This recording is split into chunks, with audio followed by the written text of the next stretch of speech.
আমাদের তফসিরে চৈতার আচার সবকিছু আচারের দোকানে সবগুলো আচার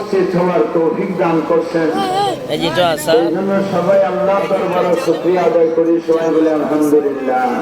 এই যে এটা চলতে আপনারা উলামা ইকরামের ওয়াজ নসিহত এটা কে আর কেজু শুনছেন। এই যেটা চল আর এই মুহূর্তে কর্তৃপক্ষ আমাকে হুকুম করছেন আপনাদের সামনে কিছু আলোচনা করার জন্য।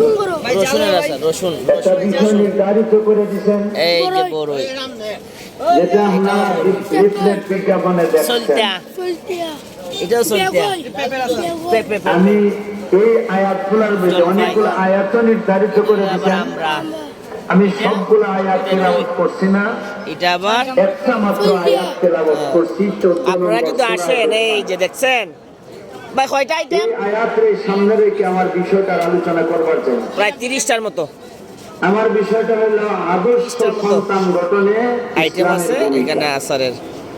যদি কোনো মানুষ আদর্শ সন্তান গঠন করতে চায় তাহলে আদর্শ মা আর আদর্শ বাবার দরকার। এই যে কথা একটা সন্তান যদি আদর্শ বানাবার চান তাহলে আদর্শ মা লাগবে, আদর্শ বাবা লাগবে। কোন জ্ঞান আর আমি এটার সাথে লাগাইছি শুধু আদর্শ